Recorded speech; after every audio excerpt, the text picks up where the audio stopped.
Okay, guys, we are going to start reviewing for the APUSH exam. One of the things I'm going to remind you is that go back through your binder. You have your study guides that you created throughout the year that has great information, and also you have our notes from class. But I'm going to do a general run through. Our first review is going to refer to colonial America. Again, before I get into colonial America, I have to talk about what's happening in the 1500s that allows for exploration to occur. First off, the Renaissance, this whole idea that we could start thinking and challenging ideas, that preconceived notions about the world is flat, start thinking in a more hypothetical thought, is what's going to transform society to being questioning the boundaries that exist. Also, the Reformation, the challenging of the church, specifically with the breaking from the Catholic Church and leading to the new Protestant Church, the Protestant Church not changing much, which will lead to people like the Pilgrims and the Puritans wanting to flee to a new place to get religion right. Another thing is the law of primogeniture, and that only the firstborn sons could inherit the land. And because the firstborn sons could inherit land, that left the second and third and fourthborn sons without much wealth and inheritance. So we're going to see a growth of a middle class that will provide the financial assistance with the joint stock companies that will lead to exploration. The last thing that is a cause of exploration is the rise of the nation state. This whole idea that the nation with the most wealth, mercantilism, will be the most powerful. So nations like Spain and Portugal go out in the forefront and start exploring. So we know exploration is actually led by the Portuguese. They're right on the Iberian Peninsula, and they will get down around the coast of Africa. And again, their whole thing is to get to India. Eventually, Spain will go out, and a lot of it is because they're facing the higher middleman in Italy, that they're going out and they're trying to circumvent that high cost. And because there's going to be this big skirmish between the two, eventually the Pope will establish the Treaty of Tordesillas, that the Portuguese get everything east of that, which was basically Africa all the way to India, and Spain gets everything west, and this is what leads to them exploring in the Americas and eventually the discovery of the Americas with Christopher Columbus. After all of that, France and England will finally get all of their resources together, and they will then explore. Spain will take most of Latin America from Mexico all the way down. Brazil is taken by the Portuguese. France will go and take Canada, and England, we know, will be on the Atlantic coast. But when we look at this, we had a note set about the similarities and differences between the Spanish and the French, and we know that they're highly centralized, that the king still controls those colonies. We know those colonies will send in people from the mainland to control the peninsulares. They're mainly set up as in trade. Spain is looking for gold and silver. They will find that. They will eventually inhabit this area, and they will exploit it for its resources. Same thing as France and Canada. They're exploiting the area for its resources of the beaver pellet. We're going to see these two people do not bring over many women at the beginning, and they will intermarry within our classes, and this will lead to intermarriage with the natives at that time. However, England's a little bit different. We saw with Spain and France that they were highly centralized. England is going to establish the joint stock companies and allow for these joint stock companies like the Virginia Company to establish colonies by individuals, not much intervention by a central power. And these companies will get charters, and they will have the rights of an Englishman, and they will come and establish it. And we are seeing many are looking for economic opportunity or religious freedom of what we'll see in New England. Because they come on their own, many of them will not intermarry, and they will actually create their own governments in lieu of a highly centralized government.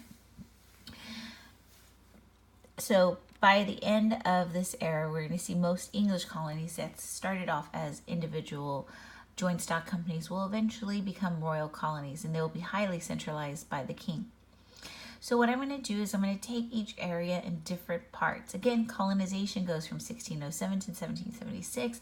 We know with the Spanish it's been happening in the 1500s, but we're going to specifically look at the southern colonies. And we know our southern colonies, I made you at the beginning of the year learn our southern colonies, and I count from the bottom up. Georgia, South Carolina, North Carolina, Virginia, and Maryland. First, I'm going to start off with the two that were settled first, Virginia and Maryland. Again, Virginia is established by the Joint Stock Company, and we see that they're coming to look for gold. They will not find gold. In the first few years of this Jamestown colony is going to be riddled with disease, and we're going to see that it's really the area of the swamps that leads to the disease running rampant, and we're going to see people die in high death tolls. They're not going to find gold. Their first few years is struggle to survive. They're like the continuation of Roanoke that didn't survive, but there will be the introduction of tobacco by John Rolfe that will lead to a cash crop, will allow the colony to thrive. We will see most of these people who come over the Joint Stock Company are second and third and fourth born sons trying to amass wealth, or they're coming over as indentured servants. So we see that there's very few women here. Eventually, when these men will amass wealth, this will attract women. So the colonial numbers in this area of the population is very limited. We see there's not much extended life. Families, the lifespan is very short. And at first, they try to introduce slaves because that had been a primary labor source in the Caribbean, but it's too expensive. Oh, sorry guys. It's too expensive for that. And we're going to see, instead of using slaves, the idea of the headright system will come in, where labor will be paid the passage by a person in the Virginia colony, and they will labor on that land for 7 years. And eventually those people will get their freedom. And so the headright system is actually cheaper to use.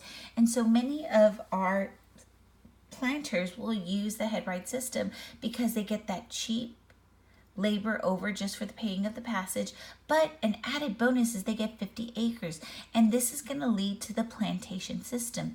Eventually, these indentured servants are going to get their freedom, move west, and this will lead to Bacon's Rebellion. Those Indians are going to be dealing with our indentured servants that are out on the frontier, and Bacon will seek help through the House of Burgesses. And when the House of Burgesses does not want to help our former indentured servants because they have lucrative deals with the Native Americans, this will lead to Bacon's Rebellion, taking vigilante justice in their own hand and going to the House of Burgesses and setting it on fire. Since this event, now many people will start to look at the indentured servants. Yes, they're cheap, but they're now kind of meddlesome, and they're now producing on land, and they're leading to competition. So by this time, we are going to see that some of these plantation owners have amassed wealth that they could move away from indentured servants to bringing in slave labor. So Bacon's Rebellion will establish slavery in the Chesapeake colonies. Our other colony, so I've talked about Jamestown down here and House of Burgesses being created. We see very few women and men in 1619, but we will see the creation of Maryland. Maryland was created as a Catholic safe haven by Lord Baltimore. We are seeing the persecution of the Catholics by the Puritans in England, and Maryland establishes the act of religious toleration, this whole idea that anybody who believes in the divinity of Jesus could have a safe haven in this Catholic safe haven. And we're going to see that this will lead to the population of Maryland increasing, along with the idea that this is a good area for tobacco production. So our next colonies I'm going to look at is the Restoration colonies. This is after the Oliver Cromwell time period, and Charles II comes back into as king. These Restoration colonies will be given to 8 Lord Proprietors who are loyal to Charles II. And again, they're going to be very aristocratic, but we're going to see South Carolina is the more of the aristocratic too. We're going to see South Carolina is going to establish great trade with the Barbados. These were people who will trade rice, sugar, indigo to the Barbados. And we're going to see these were guys that were once in the Barbados but could not make it on the sugar plantations there. They will come to the Americas and they will outsource all the things that are needed in South Carolina. And with that, with the trade that goes on between South Carolina and the Barbados, we're going to see the establishment of slavery and the slave codes from the Caribbean.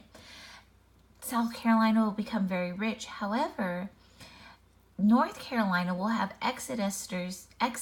people who exited the Virginia colony, and the rich aristocratic South Carolina.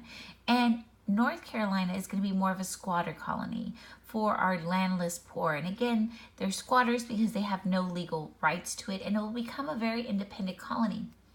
Our last colony that will be established in the South is Georgia. I like to call Georgia my hug at the colony because James Oglethorpe creates this whole idea that we're going to have a humanitarian colony for those debtors. And we are going to see that eventually it will be more aristocratic because it's going to focus on the harvesting of grapes to make wine and silk.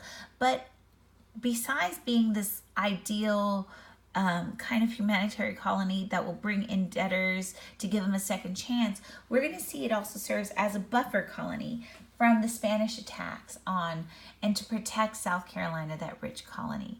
So again, one of the main trends of the Southern colonies, it was founded for economic endeavors, for people to make money. Originally, they thought they were going to find gold here, but they will realize it's the soil of this land that will make them wealth.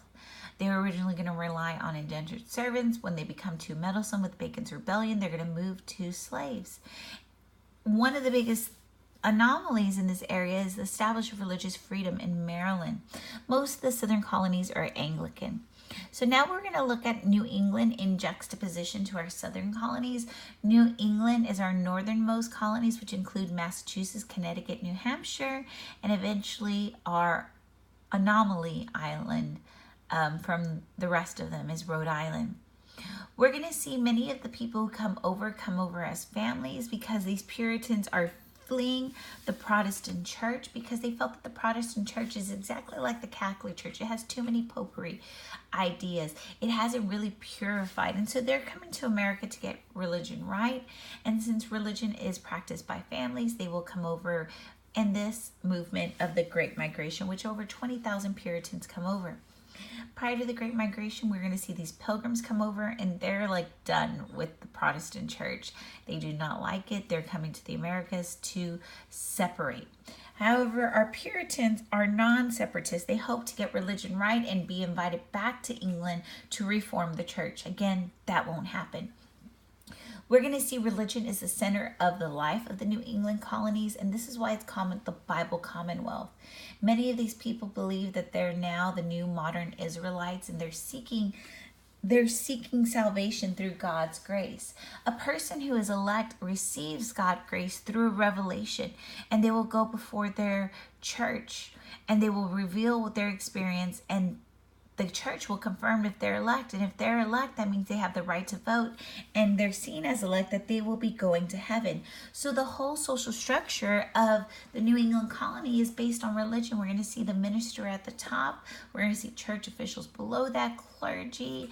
We're going to see the elect, the non-elect, those who are waiting for their salvation, and then the non-Puritan.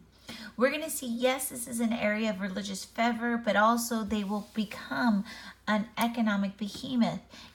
They have poor soil, so it's not going to be like our southern colonies. Manufacturing and trade by the sea, fishing and whaling and shipbuilding are going to be their primary venues for making money. We're going to see they support tax-supported education because, again, this is a Bible Commonwealth. Kids need to be able to read their Bible. And we'll see that they're going to support schools because of the Puritans' idea of tax-supported education. This will permeate into society of what we know today as our school system. We're going to see our Puritans are generally intolerant. They feel that they have been tasked by God in getting religion right, and they cannot tolerate people who are getting in the way of their religious experiment. So we're going to see the Puritan act that they're going to work hard. Work is a reflection for your love of God. They're thrifty, and they believe in virtue. Again, they believe success is by working hard, saving your money, being moral, being honest, being responsible. Many of them believe that you find a vocation, you find a job, and you're going to do it well. And it's a way of showing your worship towards God. The Puritans will establish democratic institutions. One of them is going to be the town hall meeting.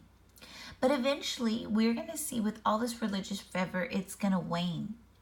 And we're going to see that Puritans become so good at becoming economically vibrant in this area with shipbuilding, fishing, and whaling, things based on the ocean, that a lot of the second and third generation are going to lose that religious fervor that their parents had came over with.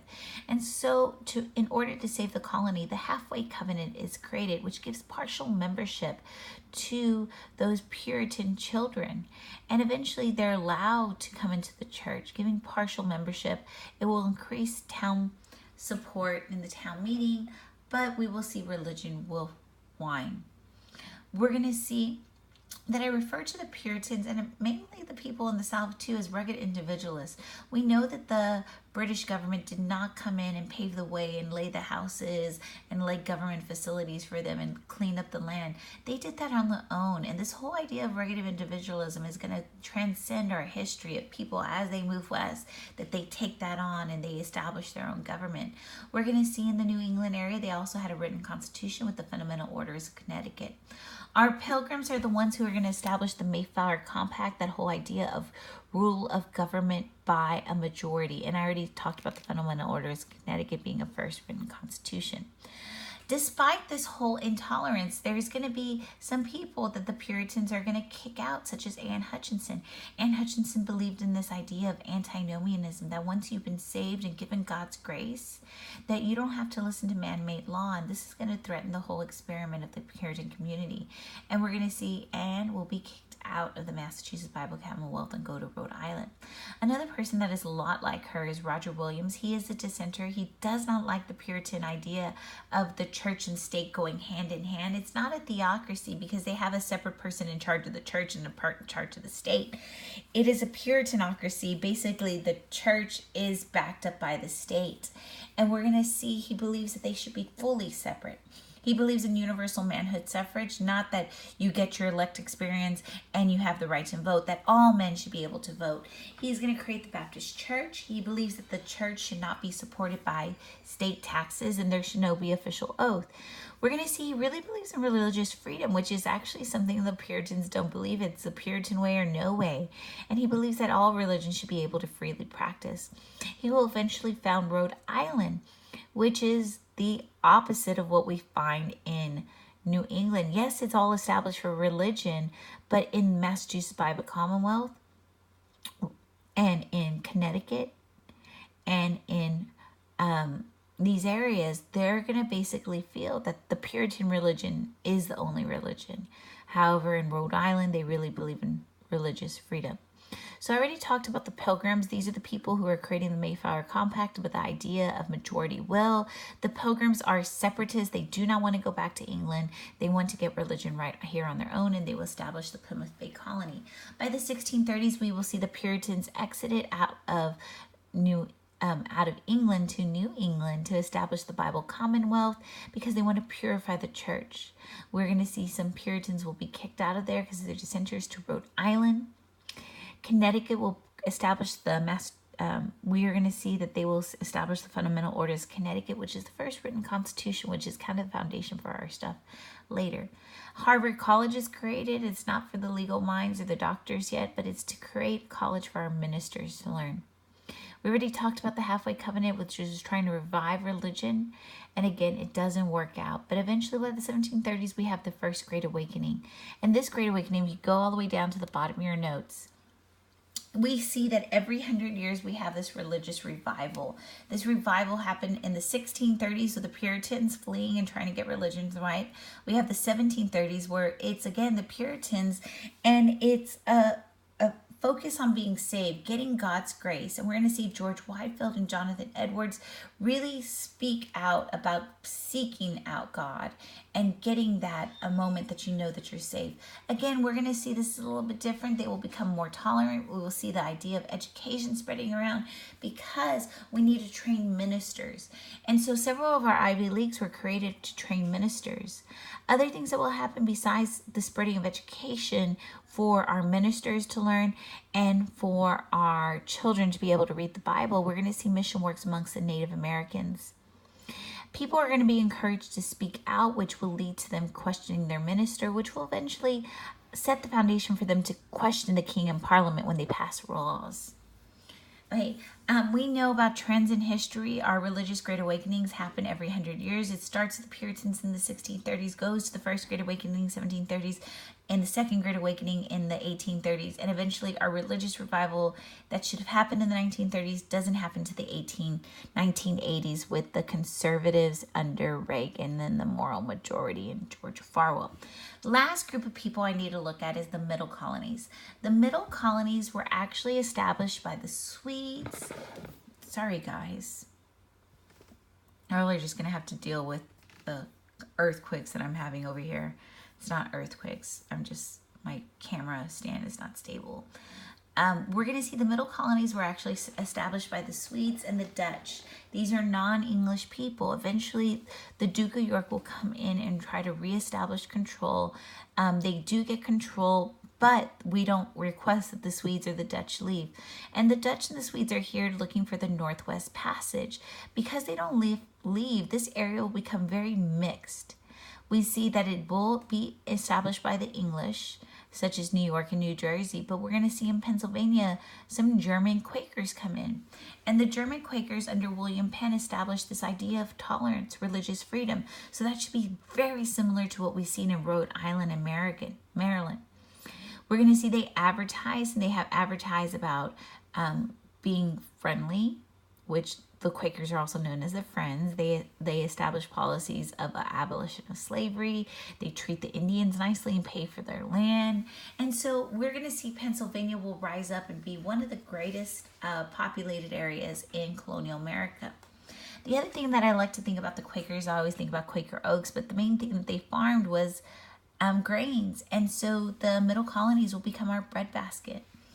Another person that was in the middle colonies was Benjamin Franklin. He will write Poor Richard's Almanac, which is like friendly adages about American society. And we're going to see that it also gives us information of when to farm. The last thing I have on here is triangular trade. We know the colonies, the main purpose they wore was to create raw materials. And they would buy manufactured goods from England, and they would get slaves from Africa.